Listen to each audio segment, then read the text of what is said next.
కాళేశ్వరంలో భాగంగా నిర్మించిన మేడిగడ్డ బ్యారేజీలో కృంగిపోయిన లేక పగిలిపోయిన పియర్ల మరమ్మతు చేపట్టడం కంటే తుమ్మిడిహట్టి ప్రాజెక్టు నిర్మాణం చేపట్టడం మేలని ఇరిగేషన్ నిపుణులు అభిప్రాయపడుతున్నారు.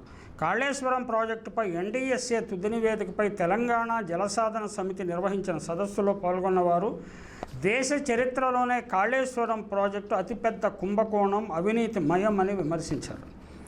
ఇరిగేషన్ నిపుణుడు పీజీ శాస్త్రి కాళేశ్వరం ప్రాజెక్టు పైన నేషనల్ డ్యామ్ సేఫ్టీ అథారిటీ నివేదిక పైన తన విశ్లేషణను సదస్సులో సమర్పించారు.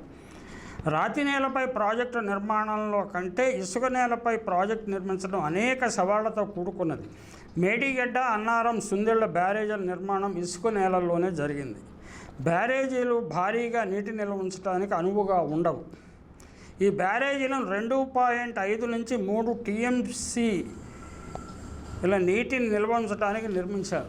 కానీ కేసీఆర్ నాయకత్వంలోని బీఆర్ఎస్ ప్రభుత్వం 16 టీఎంసీఎఫ్టీల కంటే ఎక్కువ నీటిని నిల్వ ఉంచింది. అలాగే అన్నారంలోని 12 టీఎంసీఎఫ్టీ, సుందెళ్లలో 8 టీఎంసీఎఫ్టీ నీటిని నిల్వ ఉంచింది.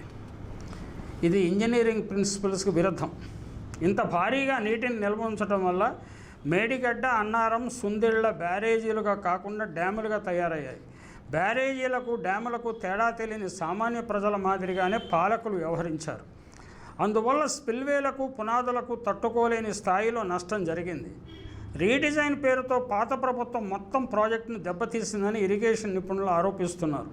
మరమ్మతుల ద్వారా మేడిగడ్డను పునరుద్ధరించడానికి ప్రయత్నించే బదులు తుమ్మిడిహట్టిపై కొత్త ప్రభుత్వం దృష్టి పెట్టాలని వారు సూచిస్తున్నారు.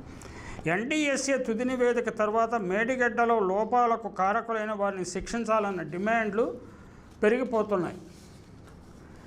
కాళేశ్వరం ప్రాజెక్టు నిర్మాణం అంతా లోపభూయిష్టంగా ఉందని, అందుకు బాధ్యులెవరో ప్రభుత్వం తేల్చాలని తెలంగాణ జనసమితి అధ్యక్షుడు ఎమ్మెల్సీ ప్రొఫెసర్ కోదండరాం డిమాండ్ చేస్తున్నారు.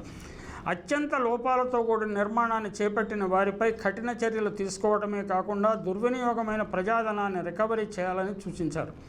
కాళేశ్వరం ప్రాజెక్టులోని బెరాజుల కుంగుబాటుపై national dam safety authority NDSA నివేదిక ఇచ్చిన విషయం తెలిసిందే.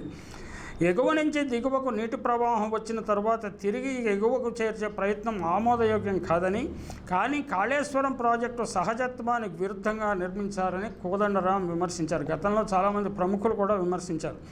అందులోనూ నాణ్యత ప్రమాణాలు పాటించకుండా కట్టడంతో నిర్మాణాలు కూలిపోతున్నాయని పేర్కొన్నారు.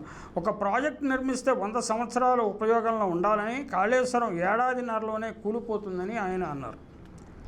ఈ భూప్రపంచంలో కట్టిన 3 ఏళ్లకు కుప్పగోలిన ప్రాజెక్టు ఏదైనా ఉంటే అది కాళేశ్వరం ఒక్కటేనని ముఖ్యమంత్రి రేవంత్ రెడ్డి ఎద్దేవా చేశారు.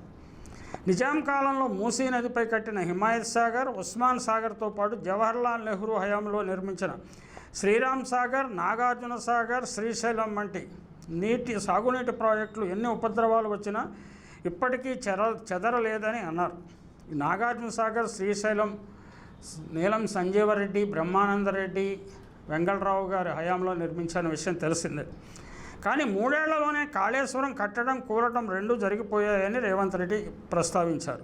1,00,000 కోట్లు ఖర్చు పెట్టినా 1,00,000 కోట్లు ఖర్చు పెట్టి కట్టిన 50,000 ఎకరాలకు కూడా నీనివ్వలేదని ఆయన విమర్శించారు. కానీ కేసీఆర్ 10 ఏళ్ల పాలనలో సాగునీటి ప్రాజెక్టుల కోసం 2,00,000 కోట్లు ఖర్చు పెట్టారు. కానీ ఉమ్మడి రాష్ట్రంలో జలయజ్ఞంలో భాగంగా ప్రారంభమై పెండింగ్లో ఉన్న ఒక్క ప్రాజెక్టు కూడా పూర్తి చేయలేదు. పాలమూరు, రంగారెడ్డి, భీమా, నెట్టెంపాడు, కోయిల్ సాగర్, కల్వకుర్తి, ఇందిరాసాగర్, రాజీవ్ సాగర్, దుమ్ముగూడెం, సీతారామ ప్రాజెక్టులు ఒక్కటి కూడా పూర్తి కాలేదు. సాగునీటి ప్రాజెక్టులు ఎలా కట్టాలో మోక్షగుండం విశ్వేశ్వరయ్య మొదలు సాంకేతిక పరిజ్ఞానం లేని సమయంలో నాగార్జున సాగర్, శ్రీరామ్ సాగర్ కట్టిన ఇంజనీర్లు చూపించారు. 2009లో వచ్చిన వరదలకు శ్రీశైలం ప్రాజెక్టు కొట్టుకుపోతుందేమని భయపడ్డారు. కానీ కట్టడానికి ఏం కాలేదు. ఒక్క ప్రాజెక్టు ఎలా కట్టకూడదో, ఎలా కడితే ప్రజలకు నష్టం జరుగుతుందో అనే దానికి ఉదాహరణ కాళేశ్వరం, మేడిగడ్డ, అన్నారం, సుందిళ్ల ప్రాజెక్టులు కట్టిన చోట కనీసం సాయిల్ టెస్ట్ చేయలేదు.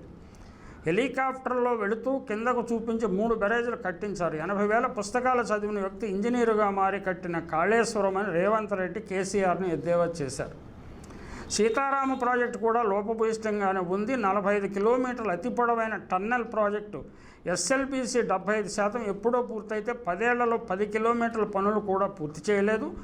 3.36 లక్షల ఎకరాలకు నీరందించే ఈ ప్రాజెక్టును 10 ఏళ్లు పట్టించుకోకపోతే మేము అధికారంలోకి వచ్చిన తరువాత పనులు ప్రారంభించాం. అయితే 10 ఏళ్లు పనులు జరగక సొరంగం కుప్పకూలి 8 మంది ప్రాణాలు కోల్పోయారని రేవంత్ రెడ్డి ఇటీవల ఒక సమావేశంలో ప్రస్తావించారు. ఇదిలా ఉండగా దాదాపు 1,00,000 కోట్లతో నిర్మించిన కాళేశ్వరం ప్రాజెక్టు భవిష్యత్తుపై ఊహాగానాలు చెలరేగుతున్నాయి. దీనిపై ముఖ్యమంత్రి రేవంత్ రెడ్డి తగు వివరణ ఇచ్చారు. 2027లో జరిగే గోదావరి పుష్కరాల నాటికి కాళేశ్వరం ప్రాజెక్టును యాత్రికుల సందర్శనా స్థలంగా మారుస్తానికి 200 కోట్లు కేటాయించడానికి తమ ప్రభుత్వం సిద్ధంగా ఉన్నదని ప్రకటించారు. అంటే నిజానికి ఇది కాళేశ్వరం యాత్రాస్థలంగా మారితే అంతకంటే అంటే ఇరిగేషన్ సౌకర్యాలు కల్పిస్తే యాత్రాస్థలంగా ఉంటే బాగానే ఉంటుంది. ఇరిగేషన్ సౌకర్యాలు కల్పించకుండా కేవలం యాత్రాస్థలంగా మిగిలిపోతే తెలంగాణకు అంతకంటే దౌర్భాగ్యం మరొకటి ఉండదు.